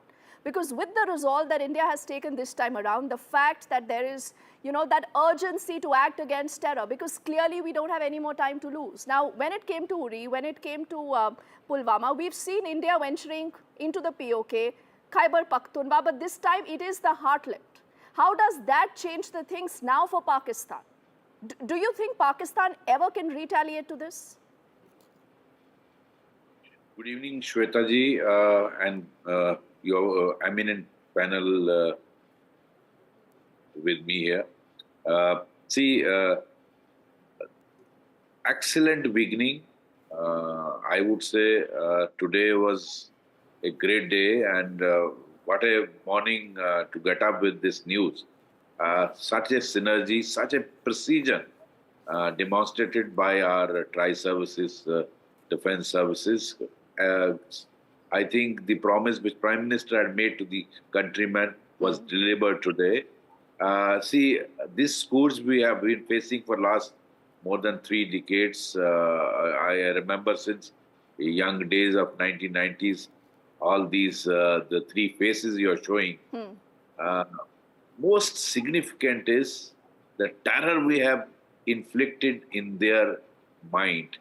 They will be shit scared of coming out of their campuses, whether it is Hafiz Sayyid, whether Azhar Masood, or Sayyid Salahuddin. This fear factor will be great, I think, achievement for India. Already unknown gunmen are hitting them. The way TTP and BLA is hitting them. Now, this precision strike by India today actually demonstrates not only to Pakistan, the whole world, what new India is and what our armed forces can do and hit deep inside Pakistan. This is first time in Punjab, the heart of Pakistan, 100 kilometers away from the border. You go and hit Bahawalpur. It was unthought of. They never thought that we can hit them in this manner. In fact, many people are feeling restless. That it is now 12 days, 13 days since Pulwama. Let me share with your viewers. A lot of painstaking work takes place. You saw how Prime Minister was holding meetings with CDS, with NSA, with all the 3 service chiefs, defense minister, everyone concerned. But you need a precise intelligence. They were actually shifting from one camp to the other. The Pakistan Army and ISI was actually shifting all these terrorists and hiding them in different places. So you needed a precise intelligence and hit them at a right appropriate time. I think a lot of credit should, apart from obviously the 3 armed forces of India have executed it, but a lot of behind the back, a lot of work about the precise intelligence. Credit goes to intelligence services also. Absolutely. And SP Vedsa, if I could use this opportunity before I get Achal Kumar into this conversation, is to put out a map. Because this map will help viewers understand the scale of what we are talking of. Remember, what you see on your screens coming one by one are just the many terror camps that you have seen obliterated when it comes to Pakistan. So the next time around, Pakistan will go to the world and say, oh, listen, there are no terrorists here. We are ourselves a victim of terror. Perhaps, we must look at this. And that is what will put Pakistan to shame. And for the very first time, what has also happened, and I think Captain Shweta SP Ved and Major General Yashmore would also agree, as I get in Achal Kumar now into this conversation, is that India has put out the proof. A lot of people have been asking, where is the proof? So we have put out the proof before and after. This will tell you that the camp existed and the camp today has been reduced to a debris. Now, Achal Kumarji, when you see a move as strong, as audacious as what India has done, do you think right now the world needs to get together, not give absolutely any leeway to Pakistan anymore? Well, Shweta, good evening to you and my excellent panelists. I have heard them with great interest. Well, couple of things. First of all, I mean, this is, as far as Pakistan is concerned, its credentials, the bad credentials. The entire world knows that it's the fountainhead of terrorism. It's a terrorism factory. We have exposed them to the extent that we have hit certain targets and they are not in a position to deny.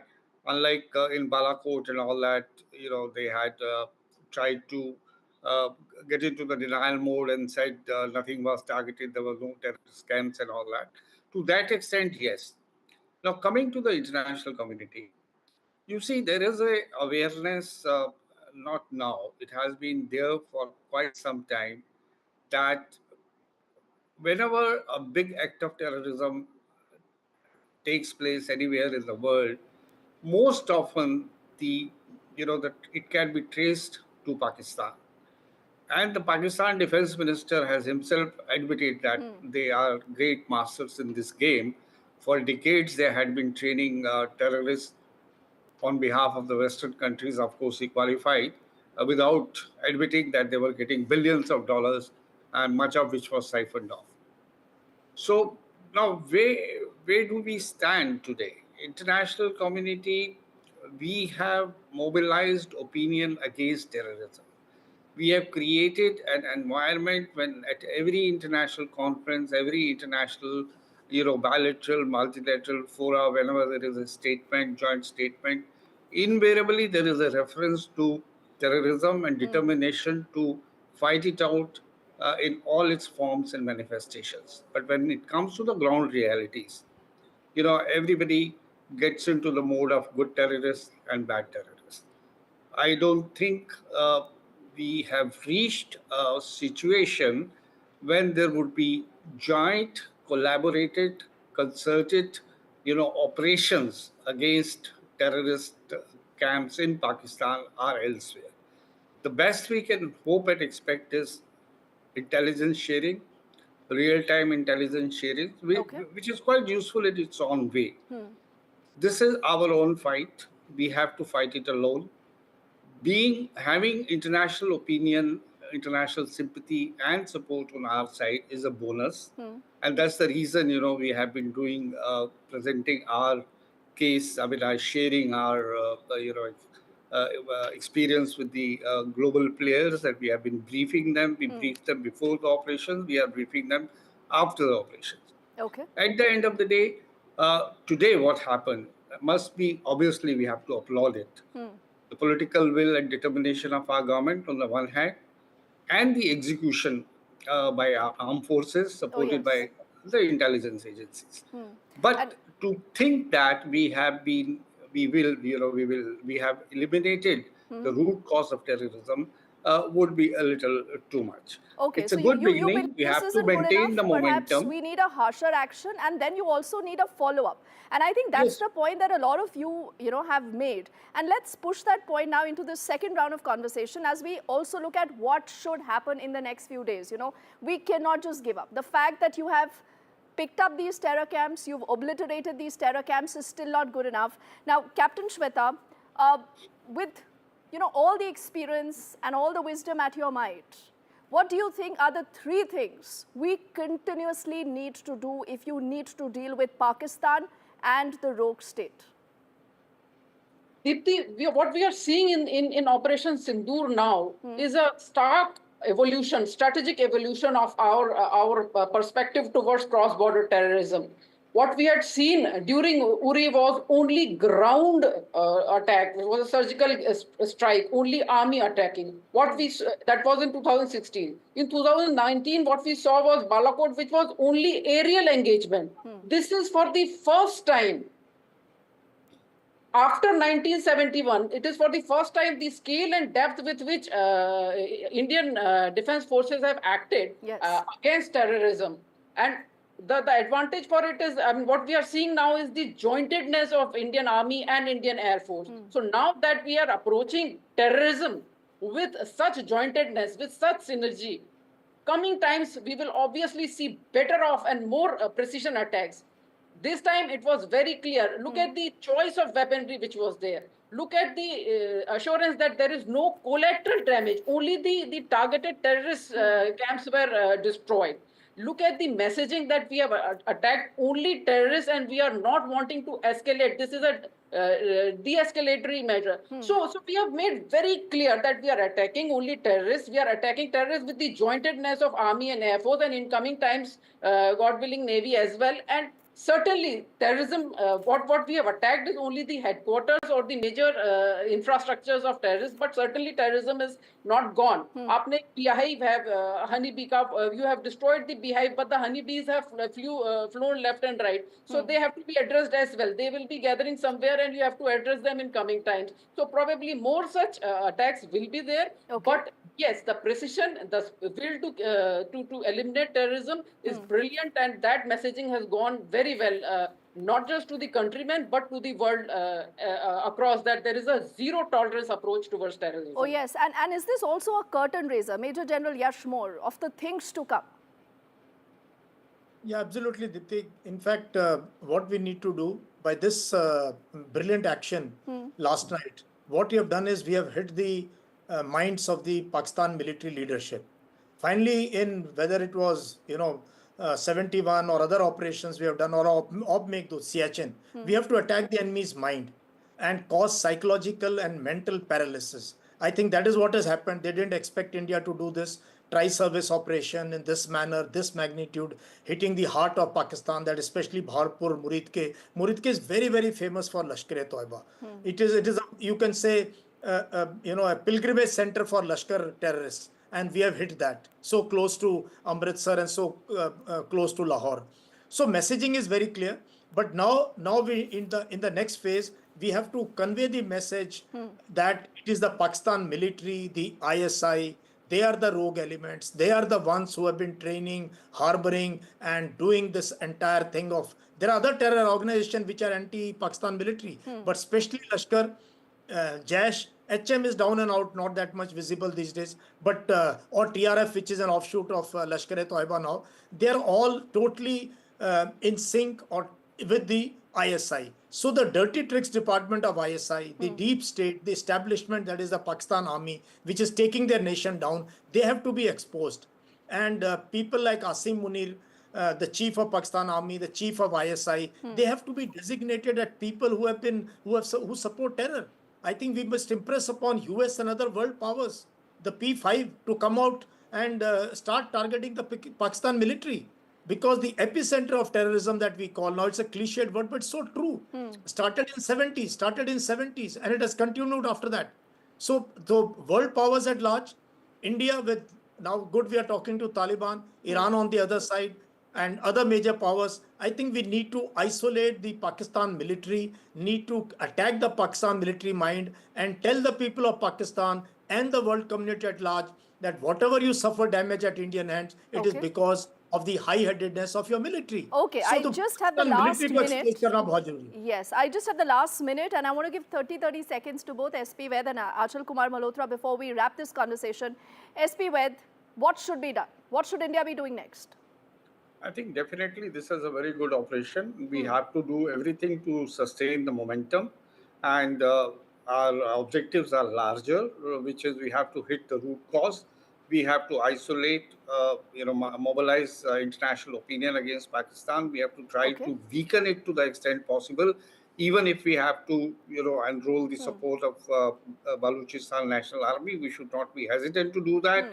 We should continue to target the high-profile targets, and we should not wait for any other attack to come to, exercise our right to defend, our right to respond. Without waiting for any further terror attack. We should continue to target the high-profile targets in all these top leaders. All right. And weaken Pakistan. I'm running out of time. SP Ved, last 30 seconds to you. Dipti, number one, more as General was saying, more dangerous than these terrorists is a Pakistan ISI, Pakistan Army. Today, their pride has been hurt, but we must continue to hurt Pakistan deep state, that is Pakistan Army and ISI. Yes. Number two, we need to back up all separatist movements in Balochistan. BLA and TTP are hitting them much more. Let Pakistan balkanize on its own. Oh, yes. And number three, promote steps to integrate POK and take back POK, which is our original party. Who knows? All this could be happening in the next few, weeks to days, and we all could, just be talking about it again. Captain Shweta and all gentlemen, thank you so much for your time. Let's also get you News Night's parting shot now.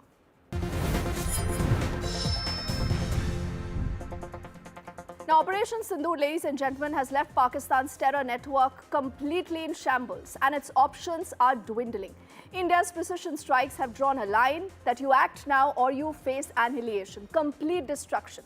With Prime Minister Modi's resolve unyielding, India stands ready to go to any length to eradicate terror. leaving Pakistan with nowhere to hide and no excuses left whatsoever. Thank you for watching. We continue to keep you on top of that story. Good night.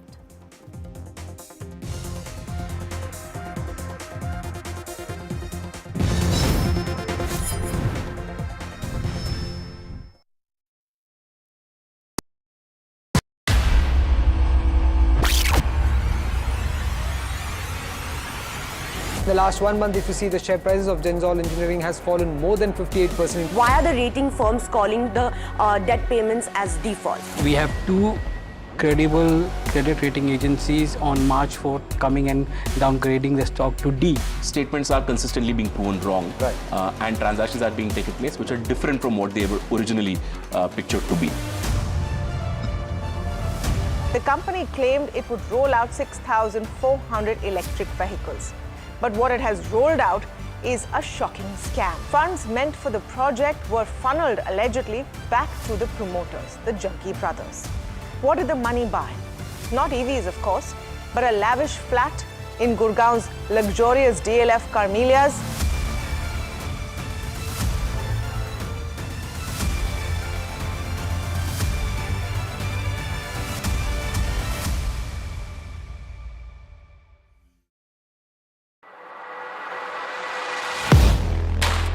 Do you really know the company you invest in? What is the real picture behind presentations and claims? Is the outlook as rosy as the company claims? Know Your Company, powered by NDTV Profit Research, shines a light on the biggest stock market movers.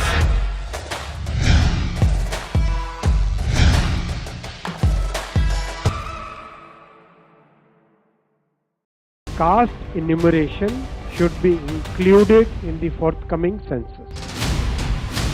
पहली बार देश में आजादी के बाद ये फैसला किया गया है. For this decision we were waiting since long. This has been only possible with our Prime Minister's decision. Rahul ji जो सोचदार है मोदी जी ने अडॉप्ट कर लिया, अच्छा है. राहुल गांधी के सर्टिफिकेट के लिए राहुल गांधी को क्रेडिट देने के लिए कोई निर्णय नहीं किया. They have always used it as a political weapon, and now that weapon's gone.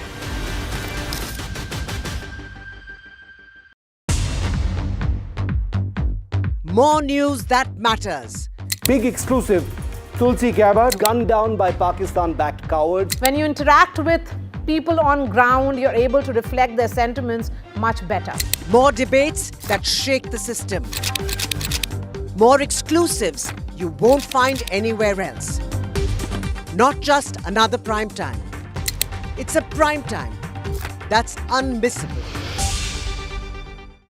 I've been reporting on all issues big and small from Andhra Pradesh, Telangana, rest of South India, bringing you all the action, all that you need to know, all that you want to know. The energy of maximum city is infectious. I'm bringing that energy in our news coverage from financial capital Mumbai. Covering from the southernmost part of India over the last 23 years, I bring in-depth and 360-degree coverage from the Dravidian heartland. The land of Mishti, also known for its bitter politics. I have seen much water flow under the Howrah Bridge, covering Bengal in all its vivid colors. India's IT capital is always bustling, a city full of startups, stories and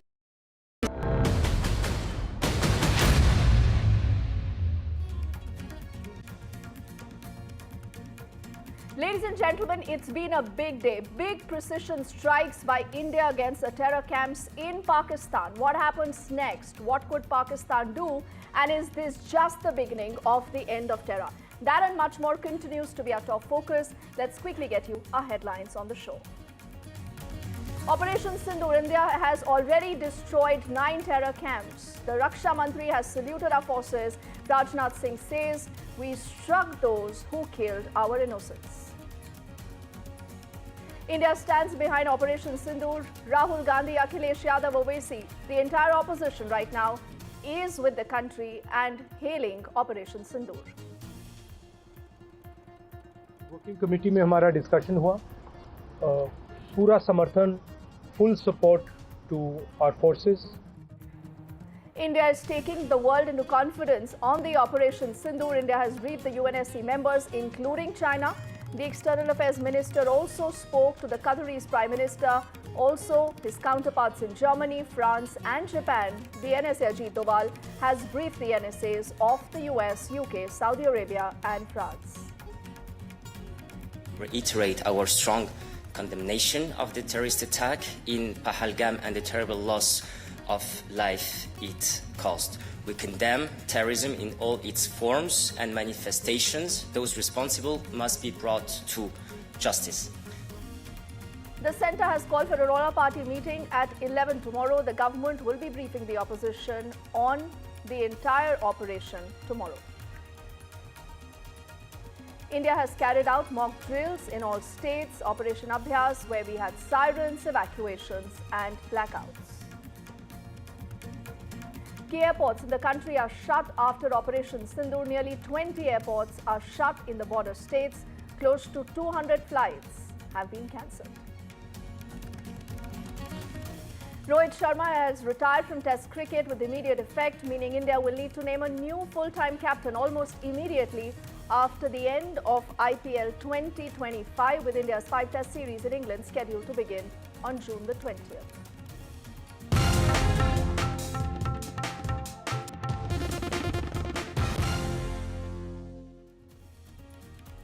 So, ladies and gentlemen, Pahalgam payback justice has been served. Operation Sindoor has literally stunned Pakistan. India has decided to break the back of terror. We had 9 terror camps that are bombed in just flat 25 minutes. Now, the way India has actually carried out this operation is where they've decided to hit terror, not people. So there are no civilian casualties. And all the impact has just been on these terror facilities, and this is India's most decisive strike, where India has avenged the death of 26 innocent civilians. Precise, measured, calibrated, right to respond has also been something that India says it will continue to exercise. Let's listen in to what we heard from the Raksha Mantri earlier. जैसे कि आप सबको जानकारी है कि कल रात हमारी भारतीय सेनाओं ने अपने अद्भुत शौर्य और पराक्रम का परिचय देते हुए एक नया इतिहास रच दिया है। तो हम कह सकते हैं एक तरीके की सटीकता, सतर्कता और मानवीयता यह हमारी भारत की सेना के जवानों ने दिखाई है,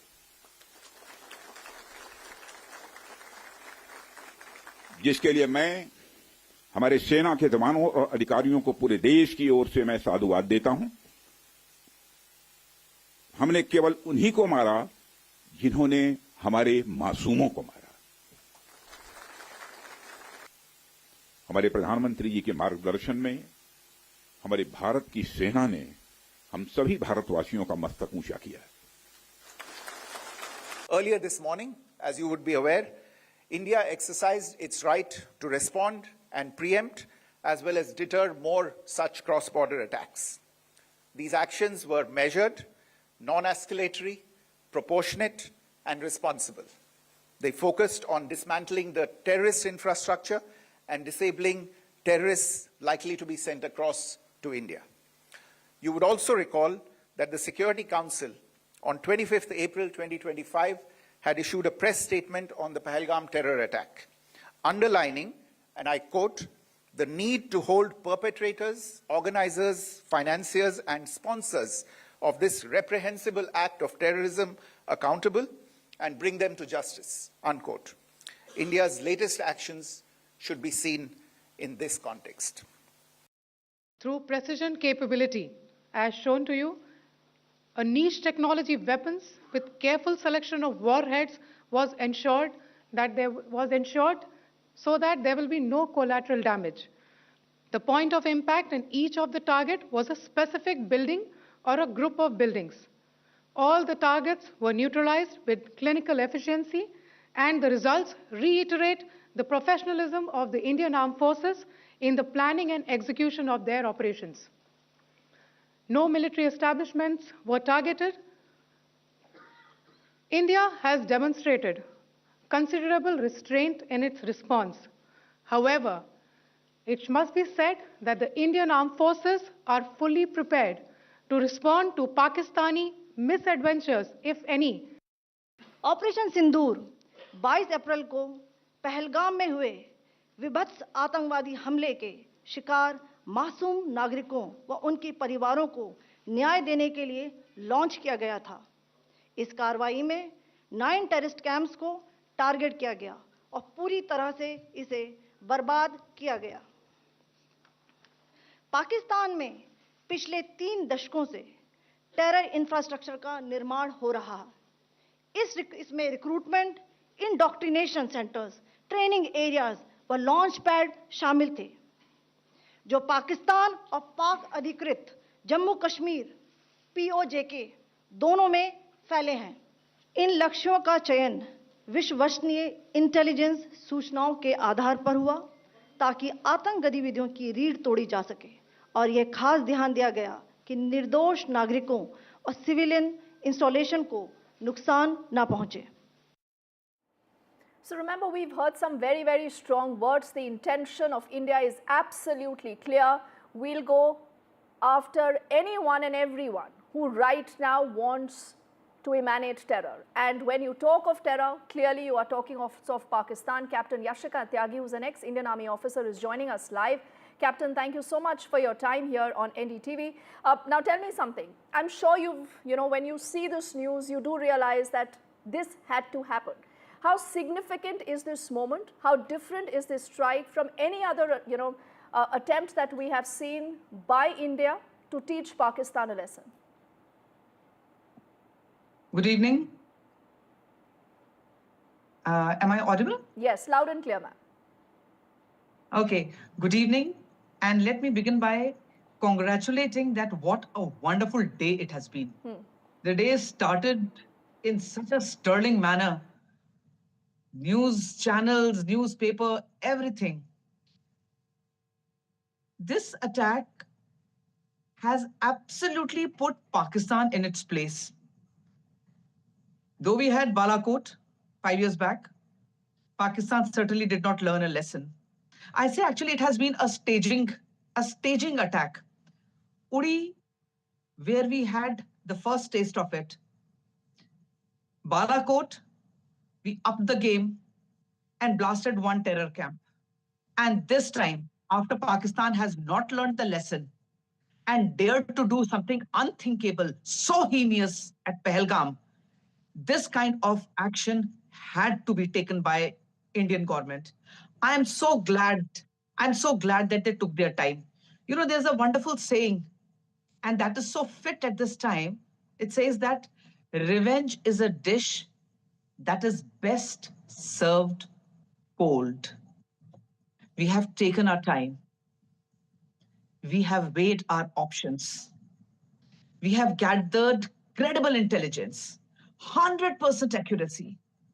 This attack could have come 2-3 days back. But the end report was that today, the large number of gathering of terrorists is going to be there. Probably they wanted to pump more and more terrorists into the Indian territory. And this was just the time. Hit hard, hit deep. And oh my God, this attack that Indian armed forces have done has taken everything to next level. Like we just heard everybody speaking, that it was so measured, it was so calibrated, and it was so humane. In the sense, when you call an attack a humane thing, it may sound like two very different things.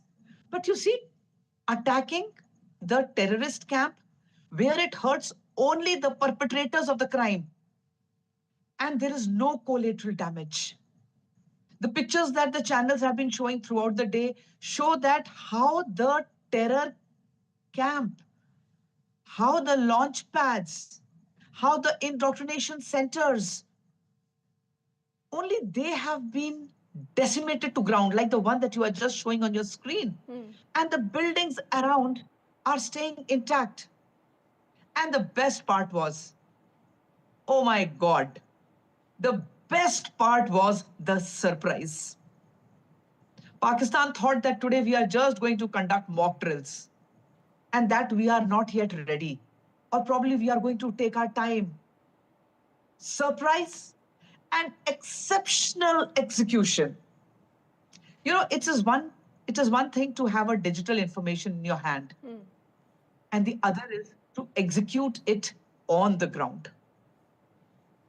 But you see, the end that was gathered by the satellites, how it has been used to arm our laser-guided precision bombs, the scalp missiles from BrahMos, the hammers. Oh my God, as the time passes by, we will learn more and more. It will be unveiled to us as to what all missiles were used, what other armament was used, what kind of drones were used other than kamikaze. But today is a day of jubilation and celebration that we have taken that action which has hurt Pakistan and its terror masterminds in a very deep manner. Okay, I just want to take a cue from what you've just said, Captain Yashika, because you did say that, revenge is a dish that is best served cold, but this is revenge with restraint. I mean, look at how all out India could have gone, but that's exactly the line, and that is exactly what India does. Unlike Pakistan, we don't attack civilians. We don't go after innocent people. We haven't attacked any military installations. We've just kept our focus